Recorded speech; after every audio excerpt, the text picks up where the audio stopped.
இன்றைய தியானம். கர்த்தர் எல்லார் மேலும் தயவுள்ளவர். அவர் இரக்கங்கள் அவருடைய எல்லா கிரியைகளின் மேலும் உள்ளது.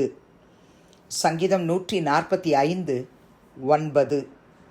ஆண்டவரும் இரட்சகருமாகிய இயேசு கிறிஸ்துவின் நாமத்தினாலே இந்த காலை வேளையில் இன்றைய தியான நிகழ்ச்சியின் வாயிலாக உங்கள் ஒவ்வொருவரையும் சந்திப்பதில் நான் கிறிஸ்துவுக்குள் மிக்க மகிழ்ச்சி அடைகிறேன். பிரியமானவர்களே, தாவீது பாடுகிறதான இந்த ஸ்தோத்திர சங்கீதத்தில் கர்த்தருடைய குணாதிசயத்தை குறித்து அவர் எழுதுகிறார். அவர் எல்லார் மேலும் தயவுள்ளவர். அவர் இரக்கங்கள் அவருடைய எல்லா கிரியைகளின் மேலும் உள்ளது. ஆம், என கண்பார்ந்தவர்களே, எல்லார் மேலும் தயவுள்ளவர். எவ்வளவோ இஸ்ரவேல் ஜனங்க அவரை வேதனைப்படுத்தினாங்க.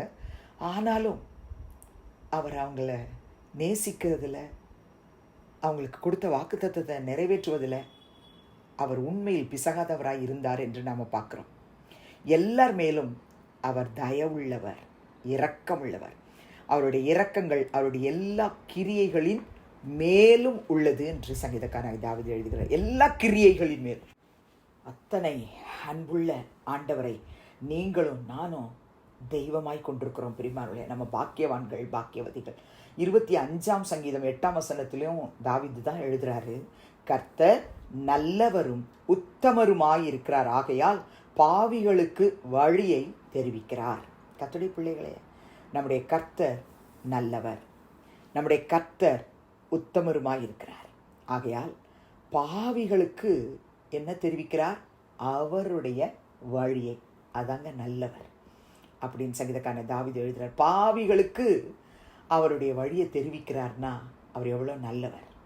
பாவிகளை வெறுத்து ஒதுக்கலை, தள்ளி இருங்கன்னு சொல்லலை. பிரியமானவர்களே, அத்தனை நல்லவர் உத்தமருமாய் இருக்கிற கர்த்தர் பாவத்திலே விழுந்து, உளையான சேற்றிலே விழுந்து, விக்கிரக ஆராதனையிலே விழுந்து கிடந்த என்னையும் உங்களையும் கர்த்தர் அவருடைய வழியை காண்பித்து, நானே வழியும் சத்தியம் ஜீவனுமாய் இருக்கிறேன் என்று சொல்லி, வழி இதுவே, இதில் நடவுங்கள் என்று சொல்லி நம்மை கரம் பிடித்து அழைத்து கொண்டு வந்திருக்கிறாரே, அவருக்கே சகல துதி கன மகிமையை வாழ்நாளெல்லாம் செலுத்தணும். பிரியமானவர்களே, 36ஆம் சங்கீதத்திலும் சங்கீதக்காரராகிய தாவீது எழுதும் பொழுது 6-7 ஆகிய வசனத்திலே, உமது நீதி மகத்தான பர்வதங்கள் போலவும் உமது நியாயங்கள் மகா ஆழமாகவும் இருக்கிறது. கர்த்தாவே, மனுஷரையும் மிருகங்களையும் காப்பாற்றுகிறீர்.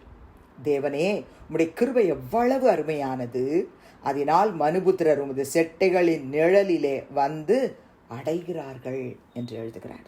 கர்த்தருடைய பிள்ளைகளே, நீங்களும் நானும் அவருடைய செட்டைகளின் நிழலிலே வந்திருக்கிறோம். அவருடைய கிருபையை அனுபவித்து கொண்டிருக்கிறோம். அவருடைய நீதி நியாயங்கள் இதுவரைக்கும் நம்முடைய வாழ்க்கையில் அளவில்லாமல் ஊற்றப்பட்டு கொண்டிருக்கிறது. நம்மளை காப்பாற்றுறாரு, மிருகங்களையும் காப்பாற்றுகிறார். மனுஷர் மிருகம் எல்லாத்தையும் காப்பாற்றுறார். அப்போ கர்த்தர் அந்த இரக்கமும் தயவும் உள்ளவராக இருக்கிறார்னா, அவருடைய பிள்ளைகள்னு சொல்லிக்கொள்கிற நாமும் இரக்க குணம் உள்ளவர்களாய் நாம் இருக்கணும். யோனாவின் புத்தகம் 4ஆம் அதிகாரம் 11ஆம் வசனத்தில் கர்த்தர் சொல்கிறாரு யோனா கிட்ட, வலது கைக்கும் இடது கைக்கும் வித்தியாசம் அறியாத 120,000 பேருக்கு அதிகமான மனுஷரும் அநேக மிருக ஜீவன்களும் இருக்கிற மகா நகரமாகிய நினிவேக்காக நான் பரிதபியாமல் இருப்பேனோ. நான் அழிச்சிருவேனாப்பா, நான் பரிதபியாமல் இருப்பேனோன்றார். அவர் இரக்கம் தயவுள்ளவர். ஜெபிக்கலாமா? பரலோக பிதாவே, இயேசு கிறிஸ்துவின் நாமத்தில் உடைய சமூகத்துக்கு நாங்கள் வருகிறோம். இந்த நாளில் 145ஆம் சங்கீதம் 9ஆம் வசனத்திலே நாங்கள் கர்த்தர் எல்லார் மேலும் தயவுள்ளவர் என்பதை நாங்கள் வாசித்து தியானிக்கிறோம். அப்பா, எங்கள் குடும்பத்தில் உள்ள எல்லார் மேலும் தயவுள்ளவராயிரும் ஆண்டவரே. நம்முடைய இரக்கங்கள் எல்லா கிரியைகளின் மேலும் உள்ளது என்று சொல்லி நீங்கள் சொன்ன வார்த்தையை நாங்கள் தியானித்திருக்கிறோம். ஆண்டவரே, யோனாவின் நாட்களில் நடந்தது போல எங்கள் நாட்களிலும் ஆண்டவரே இரக்கத்தையும் தயவையும் கர்த்தர் காண்பித்து நீர் பாதுகாத்து போஷித்து பராமரித்து ஆசீர்வதிக்க வேண்டுமாய் ஜெபிக்கிறோம். நாங்களும் அந்த நல்லவரை, அந்த இரக்கமுள்ளவரை, தயவுள்ளவரை நாங்களும் அனுபவித்து ஆண்டவரே எங்கள் வாழ்க்கையிலும் அந்த இரக்க சுபாவம் தயவுள்ள குணம் உடையவர்களாய் மாறிட எங்களுக்கு உதவி செய்யும். இயேசுவின் நாமத்தில் பிதாவே, ஆமென். கிறிஸ்துவுக்குள் பிரியமானவர்களே, இந்த நாளில் கர்த்தர் தாமே உங்களோடு கூட இருப்பாராக, உங்களை ஆசீர்வதிப்பாராக. உங்களை நடத்துவாராக. ஆமென்.